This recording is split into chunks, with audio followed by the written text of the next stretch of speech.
Queridos, eu queria convidá-los a abrirem a Bíblia comigo no livro de Jó, capítulo de número 42.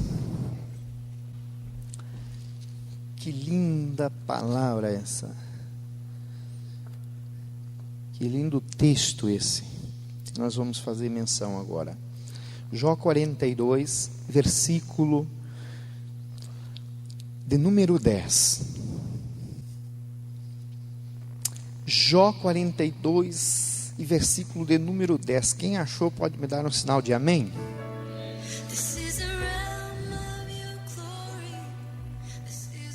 Aí está, vamos ler. Diz assim a Escritura: E o Senhor virou o cativeiro de Jó, quando orava pelos seus amigos. E o Senhor acrescentou a Jó outro tanto em dobro a tudo quanto dantes possuía. Então vieram a ele todos os seus irmãos e todas as suas irmãs e todos quantos dantes o conheceram, e comeram com ele pão em sua casa, e se condoeram dele, e o consolaram de todo o mal que o Senhor lhe havia enviado. Uau! E cada um deles lhe deu uma peça de dinheiro, e cada um pendente de ouro, e assim abençoou o Senhor o último estado de Jó mais do que o primeiro. E assim abençoou o Senhor o último, diga comigo, o último, diga mais forte, o último estado de Jó, mais do que o primeiro, porque teve 14, diga, porque teve 14.000 ovelhas e 6.000 camelos, e 1.000 juntas de bois, e 1.000 juntas, e 1.000 jumentas, melhor. A Bíblia diz que Deus abençoou o último estado de Jó, mais do que o primeiro. Queridos, eu estava orando e perguntando-me também ao Senhor o que eu deveria pregar hoje, o que eu deveria ministrar hoje. Enquanto eu fazia esse questionamento do que Deus queria falar conosco, o que eu deveria falar e que Ele deveria me usar para isso,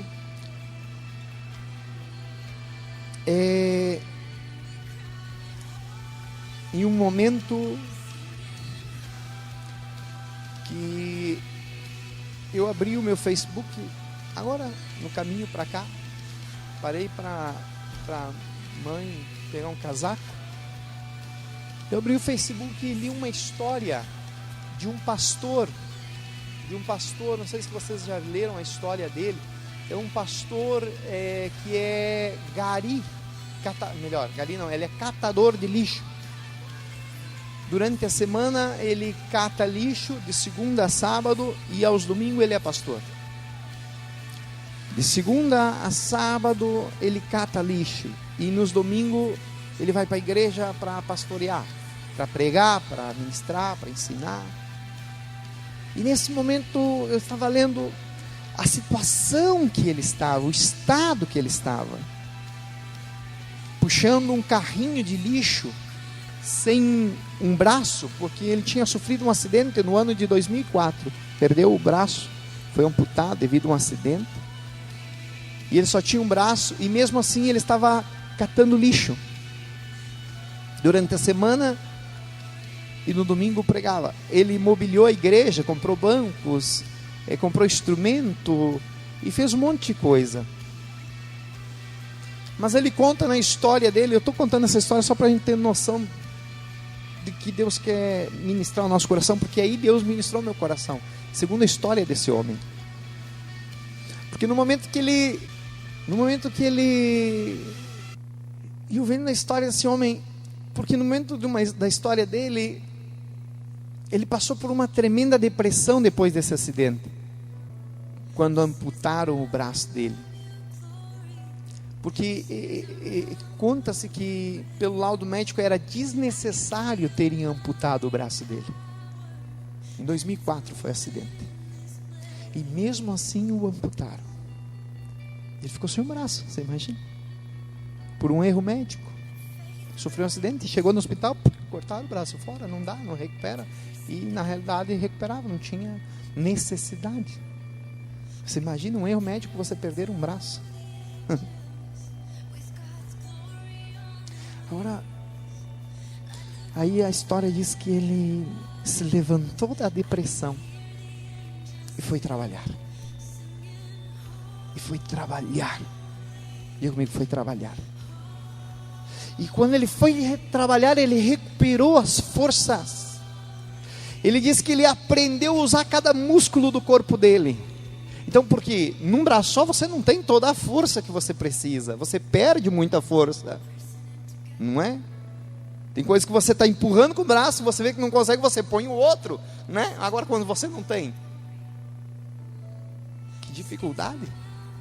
Então ele aprendeu a usar aqui o peito, e o braço, e as pernas. Então ele aprendeu a usar todos os músculos do corpo dele em prol da necessidade, para puxar o carrinho, que às vezes ele carrega em 3 carrinhos atrás dele, que ele consegue puxar até meia tonelada de lixo. E tem as fotos, tudo mostrando a história dele.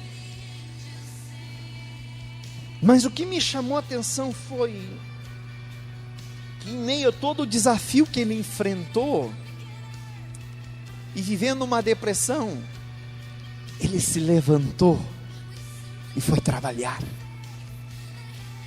E as suas forças foram renovadas.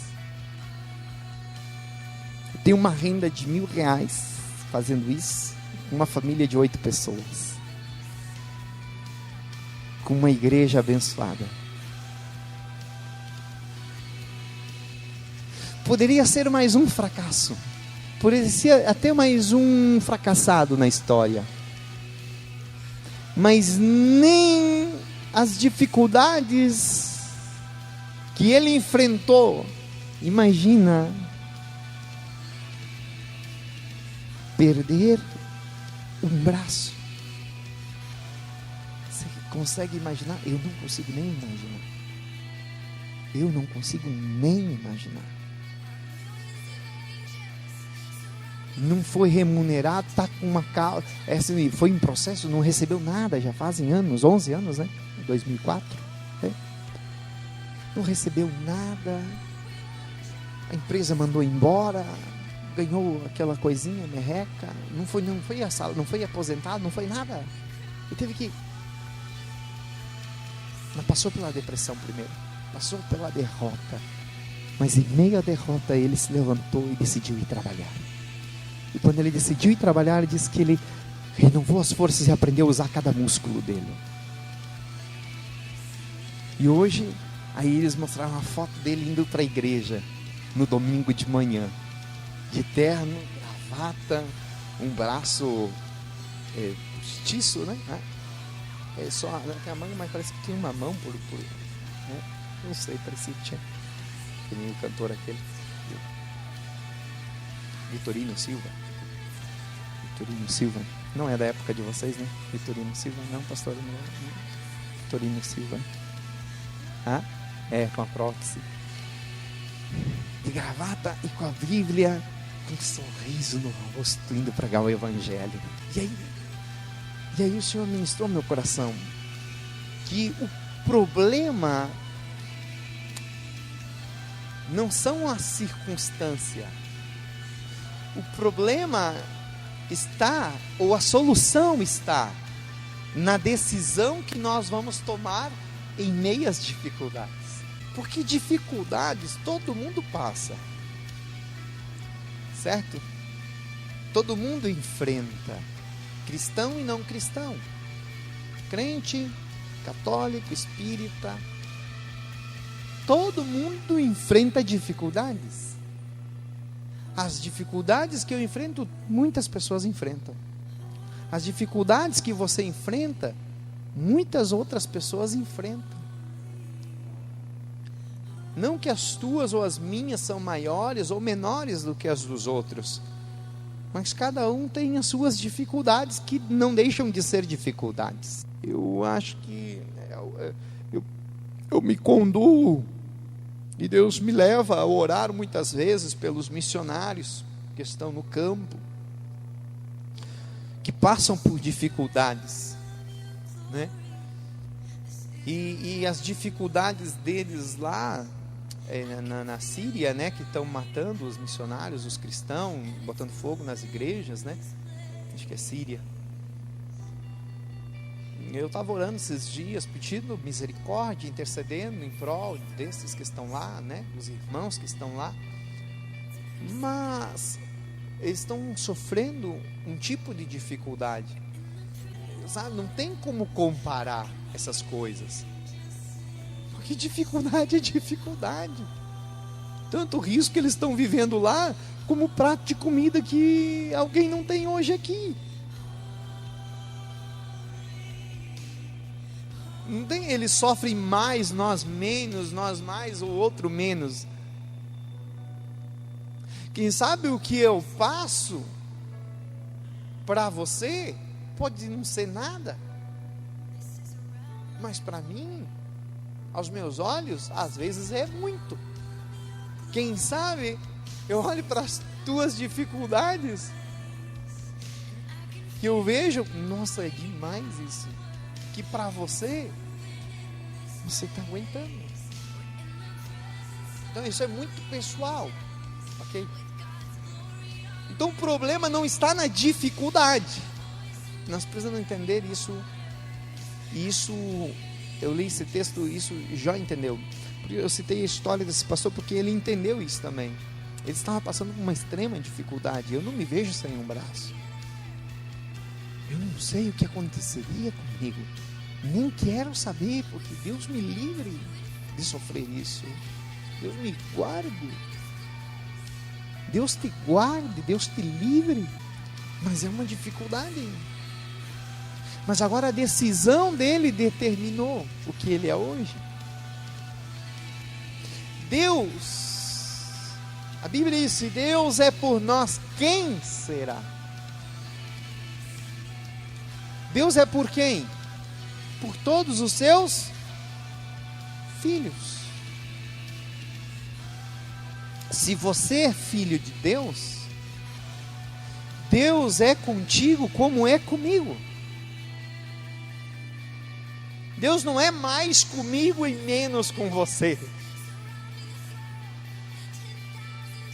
Por ser pastor, por ter o título de pastor, Deus não é mais comigo e menos com você.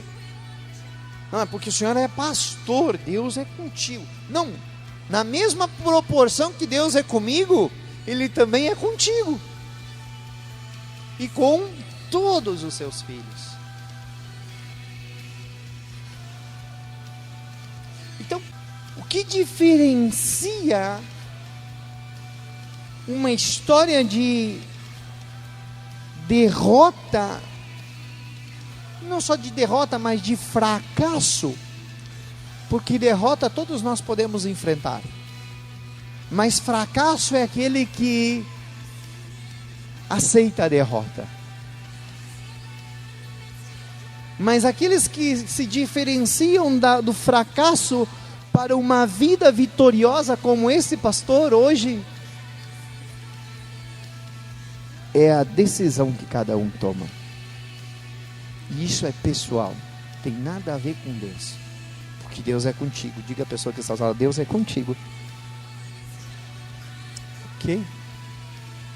E Deus só poderá ser contigo para te dar vitória e transformar a tua derrota em um grande milagre depois que nós nos decidimos e nos posicionamos a tomar decisões certas e corretas diante de Deus. Ok? Diga a pessoa que está falando, Deus não vai decidir por você.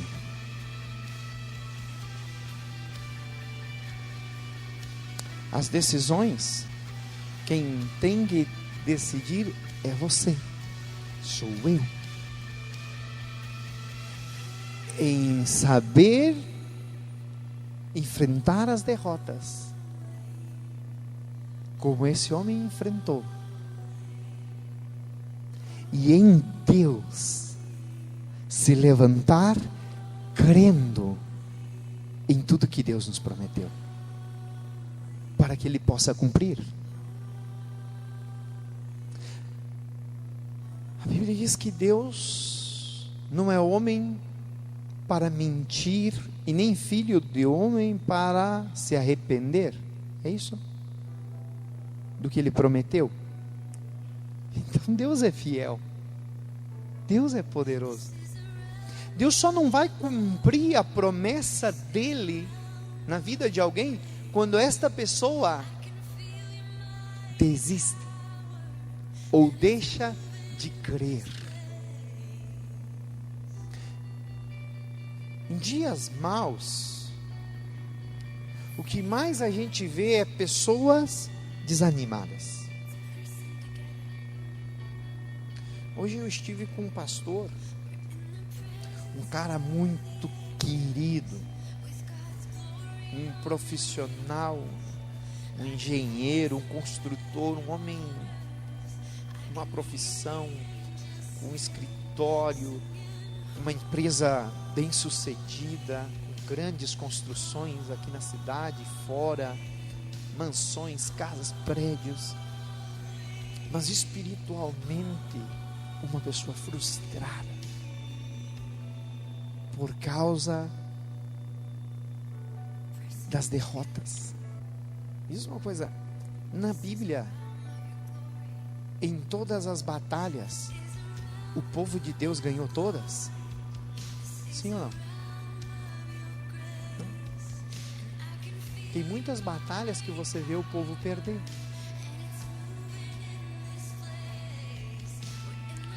Batalhas, não guerras, batalhas. A de Ai, a batalha de Ai, da cidade de Ai, lembra? Eles conquistaram Jericó. Aí quando foram para Ai, o que aconteceu? Perderam. E era uma cidadezinha pequena, era um povinho pequeno, facinho, barbada, vamos ganhar. E perderam. E depois de Ai, o que aconteceu? Eles tornaram a vencer. Por que eles tornaram a vencer? Por causa de um posicionamento de Josué. Quando ele perdeu, não que ele não aceitou a derrota, mas ele não aceitou ser um fracassado. A Bíblia diz, rasgou as vestes e se humilhou diante de Deus. Diga comigo, decisão certa nos leva à vitória. Agora, Jó, nós vimos aqui Deus, o que Deus fez? Deus virou o cativeiro de Jó. Deus mudou o cativeiro de Jó. Agora pensa comigo um pouquinho o que Jó viveu. Volta um pouco na sua Bíblia, capítulo 19.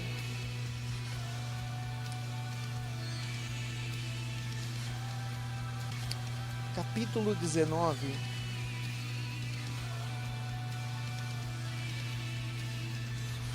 Vamos ouvir uma frase de Jó que está no versículo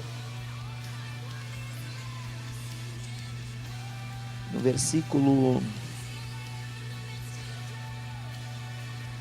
25. Versículo 25 e 26 do capítulo 19 diz assim: eu sei que o meu Redentor vive e que por fim se levantará sobre a terra. Aleluia. E que por fim se levantará sobre a terra. E depois de consumida a minha pele, ainda em minha carne, verei a Deus. Aqui está para mim o maior exemplo de uma pessoa que não aceitou o fracasso. Ele entendeu a derrota, ele entendeu a prova, mas não aceitou o fracasso.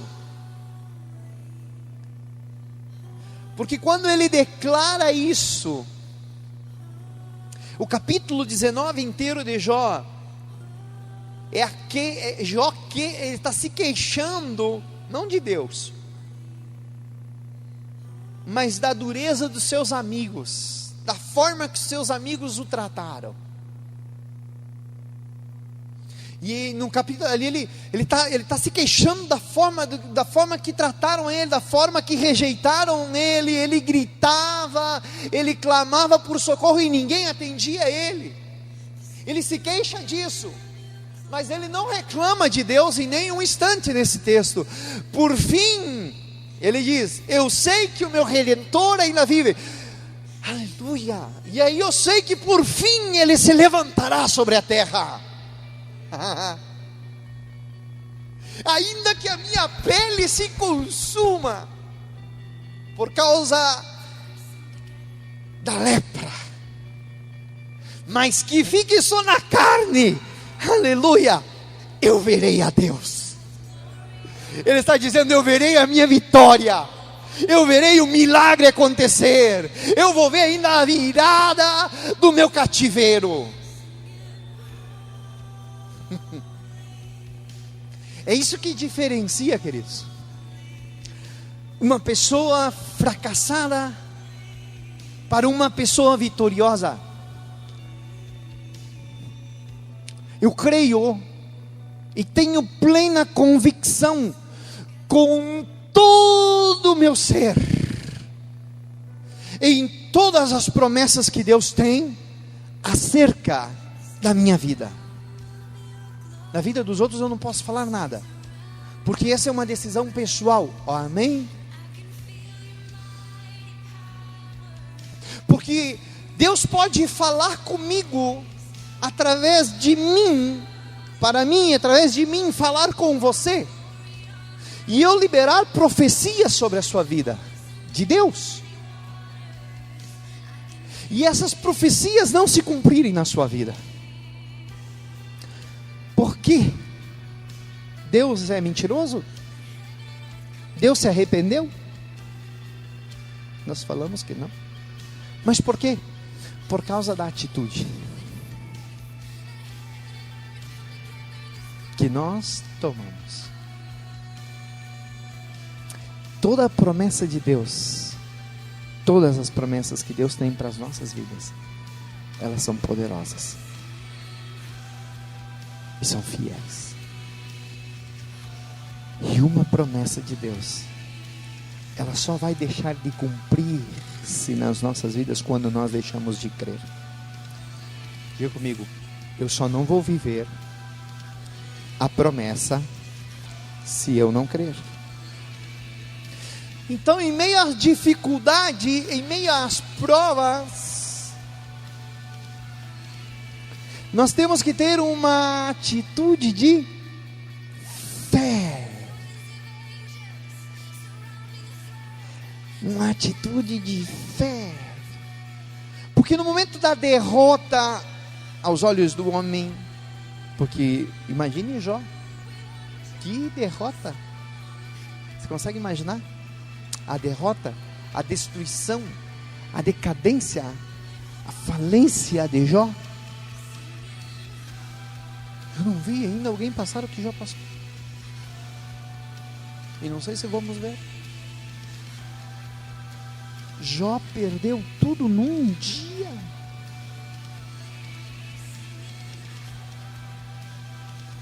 Filhos, imagina, 10 num só dia morreram, foram mortos. 10 filhos, todos os bens. Um homem riquíssimo perdeu tudo. A empresa de Jó não foi, sabe, perdendo um ano, outro ano, entre 5 anos, aí entrou em falência. Não, ele num dia perdeu tudo. Você consegue imaginar isso? E além de perder tudo, o mal que Deus mandou para ele. Ele diz, o mal que Deus mandou. E Deus permitiu que isso acontecesse. Foi Deus. Aí, além de tudo isso, ele é cometido de uma enfermidade, de uma doença chamada lepra. Feridas em todo o seu corpo. Todo o seu corpo.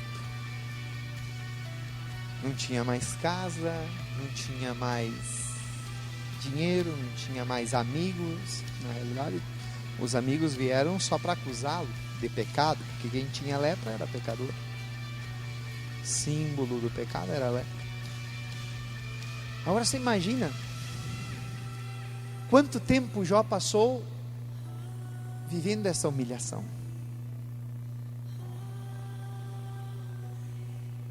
A Bíblia diz que o que ele tinha era um caco de telha para raspar as suas feridas. Segundo historiadores que falam da história de Jó e estabelecem alguns tempos, diz que Jó viveu isso por cerca de 8 anos.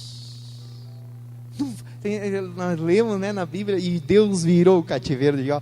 Nossa, foi, né, uma semana, e depois eu estava rico. Um mês, passou a luta, passou a prova.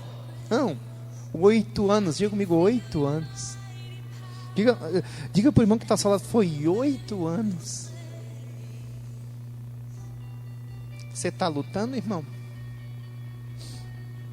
E por que Jó raspava? Segundo historiadores, sim, historiadores, não está na Bíblia isso. Ele se sentava, ele estava no lixão da cidade, porque quem era leproso não podia viver mais com a família, ele não tinha mais família, o que tinha era a esposa, e ainda uma esposa que vocês conhecem, que amava ele. Mas aqui no versículo, no capítulo 19, ele diz que nem ela aguentava o bafo dele.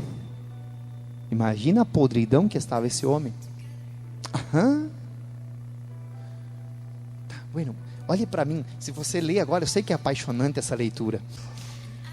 Você imagina Jó no lixão da cidade. O lixão fica fora da cidade. O lixão da cidade. O que acontece nos lixões? Você já viu algum lixão? Eles botam fogo nos lixos para ir destruindo o lixo.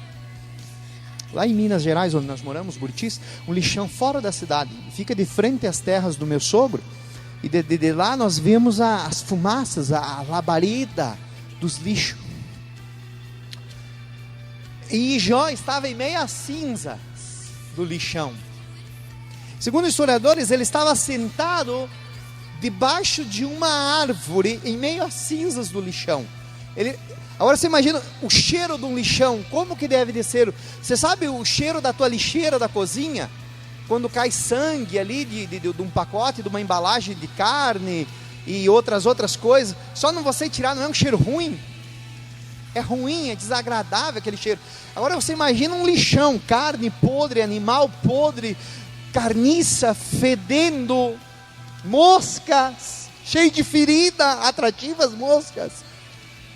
Agora você imagina num lixão, quanta mosca? E as feridas dele, um machucadinho é um atrativo para uma mosca. Mas ele tinha uma estratégia. Ele sentava debaixo de uma árvore aonde as pombas dormiam à noite. As pombas vinham para aquela árvore, e durante a noite as pombas defecavam sobre Jó.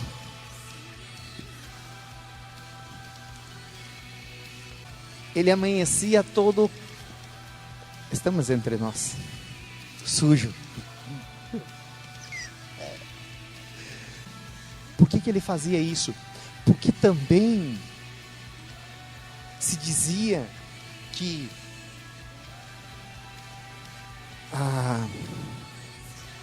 o estrume das pombas, no interior não dizia esterco, né? Humus é minhoca, né? O esterco da pomba ficava nas feridas dele e servia como algo medicinal. Porque as feridas coçavam, certo? E se não passasse nada, virava encargo. Então ele ficava como estratégia para as pombas. E aí ele pegava o caco de telha para... Não era só para se coçar, era para raspar o excesso de pomba.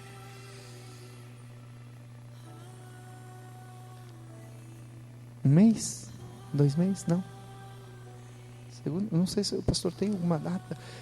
Segundo historiadores, no tempo que eu estudei sobre isso, eu fiz um estudo de tempo sobre Jó. Foi um módulo sobre o livro de Jó. Foi mais de 2 meses estudando sobre Jó. Eles dizem que foi 7 a 8 anos o tempo que Jó passou ali, sofrendo desse jeito. Por isso que a esposa disse para ele, e aí no capítulo 19, não suportava o bafo dele, a mulher dele não suportava, porque estava podre. De tanto que ela amava, e por causa do bafo dele, ela disse para ele: abandona esse teu Deus, Jó, e morra.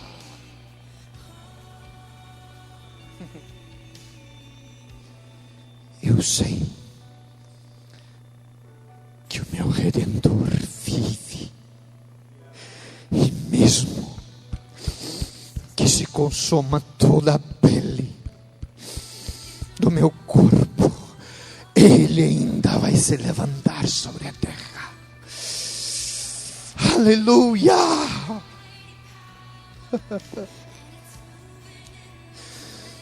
Aleluia! Eu deu vontade de cantar aquela canção agora, aquela sabor de mel. Deu vontade de cantar. Vocês nem imaginam. E assim já nos meus ouvidos. Eu acredito nessa canção. É assim que Deus faz. Eu acredito nessa canção. Não se escandalize comigo. Eu acredito nessa canção. É uma linda canção. Deus vai levantar os que são humilhados. A Bíblia diz que Deus exalta os humilhados e abate os soberbos. E se você está sendo humilhado, esta canção é para você também. Deixa eu profetizar aqui: Deus vai te honrar, Deus vai te exaltar.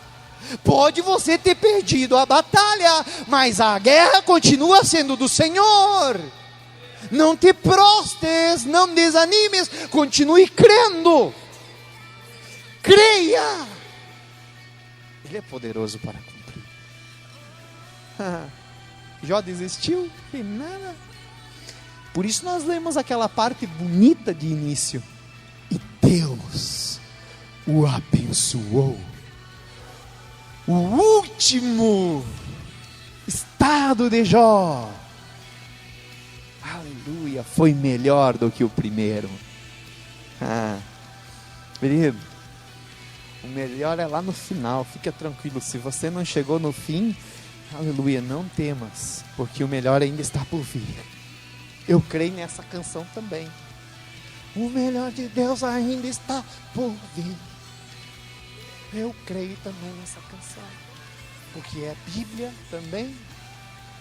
Foi lá no final que a vitória de Jó foi bem melhor do que o início da sua vida.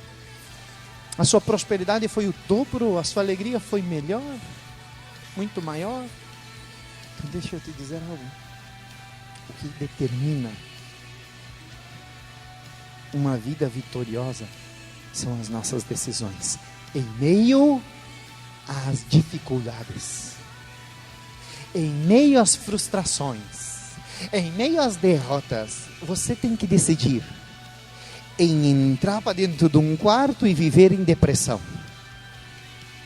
e chorando, e lamentando, ou entrar para dentro de um quarto e orar, crendo que Deus, mesmo que você passe pelo que você passar, mas que ainda Deus irá se levantar na terra em teu favor. Aleluia. Graças.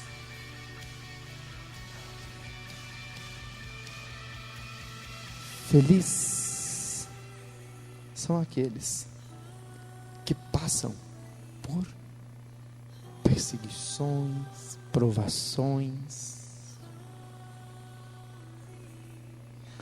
Mateus capítulo 5, Sermão da Montanha. Quer ser feliz? Leia Mateus capítulo 5, quando chegar em casa. Bueno? Pergunta para alguém: quer ser feliz? Leia Mateus capítulo 5 quando chegar em casa. Você vai ver a realidade da felicidade, que é bem diferente do que todo mundo está buscando. É bem diferente do que todo mundo está buscando. A felicidade bíblica é bem diferente. E é boa, porque é a vontade de Deus. Qual será a sua decisão? Qual será a sua atitude? Em meio à prova, em meio à luta, a sua atitude vai determinar a tua vitória.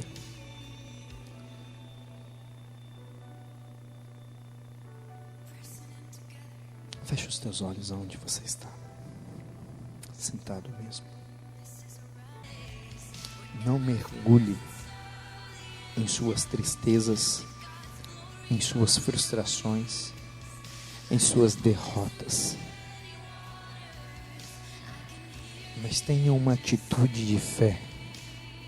Mergulhe em Deus.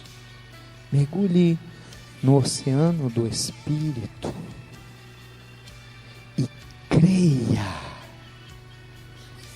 Creia, porque se Deus é por nós, quem será?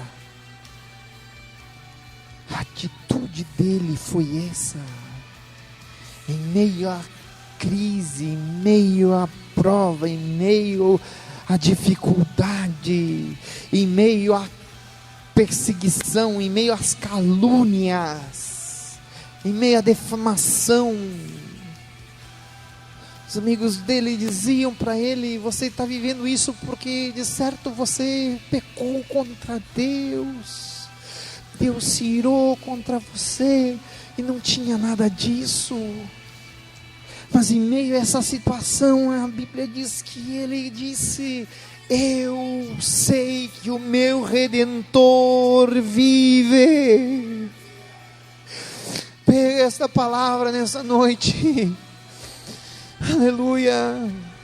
Se você está passando por alguma situação de prova, Está difícil, pastor. Está impossível para mim. Há uma luta que eu estou enfrentando na minha família, no meu casamento, nos meus filhos, nas finanças. Eu estou passando por uma prova no meu trabalho. Creia que acima dos teus problemas há um Deus vivo que é por você, que é por tua vida. Aleluia, creia, o teu Redentor vive. E por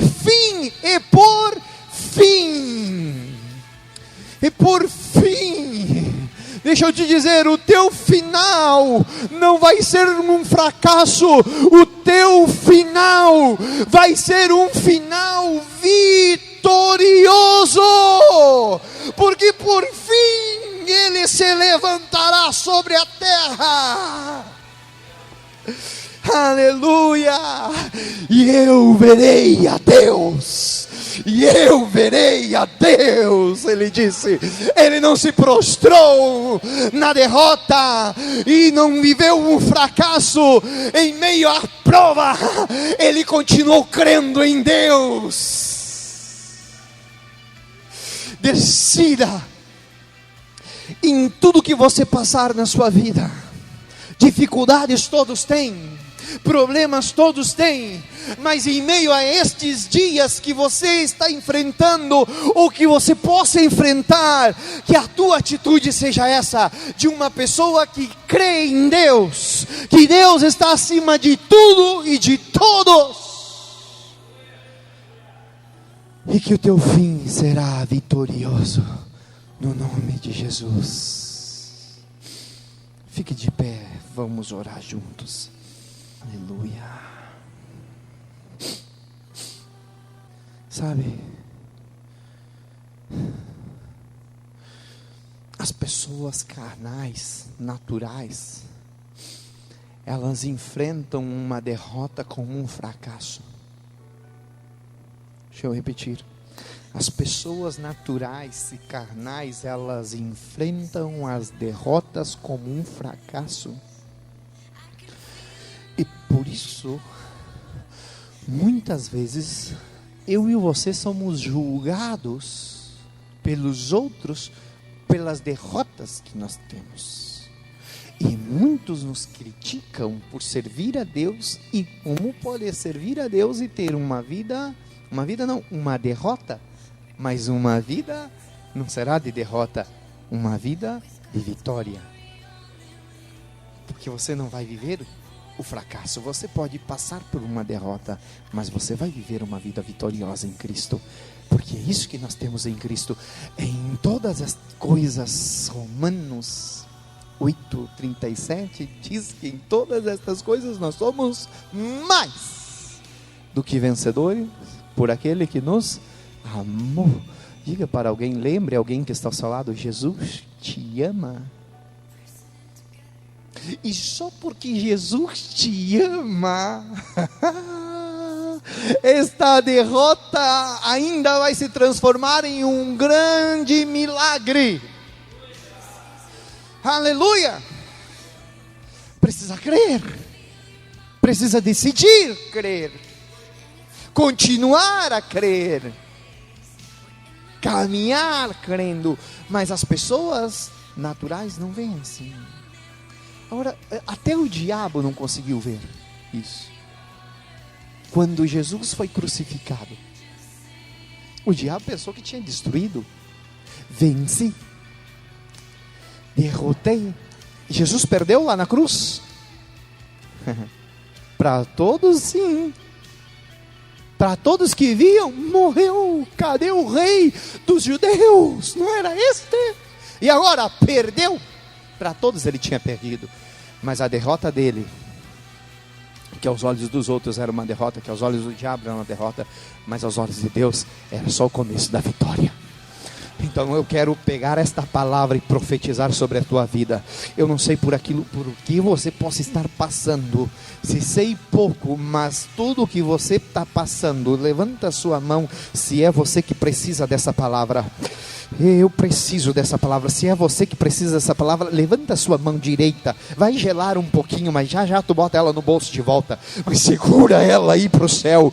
Aleluia. A derrota que você está enfrentando, a prova que você está enfrentando, deixa eu dizer bem alto para o diabo ouvir isso: não será o teu fracasso, será somente o início da tua vitória.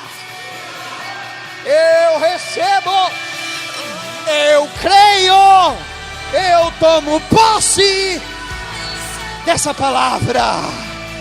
Aleluia. Você crê? Senhor, obrigado por essa noite maravilhosa. Obrigado porque a nossa fé ela é acrescentada pelo ouvir e ouvir a tua palavra. Como é gostoso, Senhor, como é maravilhoso ouvir a tua doce voz. Ouvir a tua doce voz através da tua palavra. Obrigado por essa palavra que o Senhor falou ao meu coração. E segundo o entendimento que o Senhor me deu dela, eu pude transmiti-la. E eu sei que ao transmiti-la, ela é uma semente que vai germinar e produzir frutos de fé, que vão gerar uma colheita maravilhosa na vida de cada um aqui que crê e que vai prosseguir crendo, no nome de Jesus. Senhor, graças te damos por tua palavra, pela noite maravilhosa, pela noite gloriosa que podemos receber da tua palavra, e a nossa fé será acrescentada.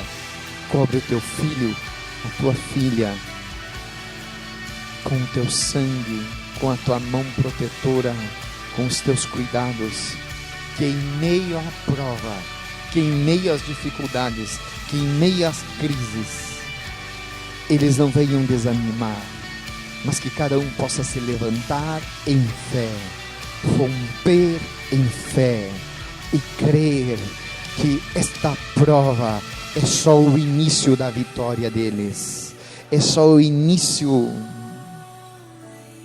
no nome de Jesus. Que eles sejam abençoados por ti,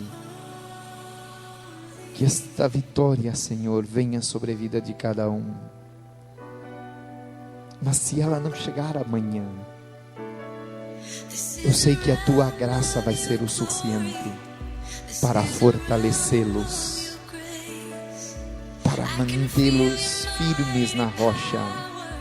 Que a tua graça seja abundante, que a tua graça seja multiplicada, e que as forças de cada um, tanto espiritual como física, sejam renovadas, porque os que esperam, os que confiam no Senhor, têm as suas forças renovadas. Renova as forças, a fé seja acrescentada, e a vitória do Senhor seja na vida deles, como cumprimento da sua promessa, no nome de Jesus. Amém, amém e amém. Você pode dar um forte amém, crendo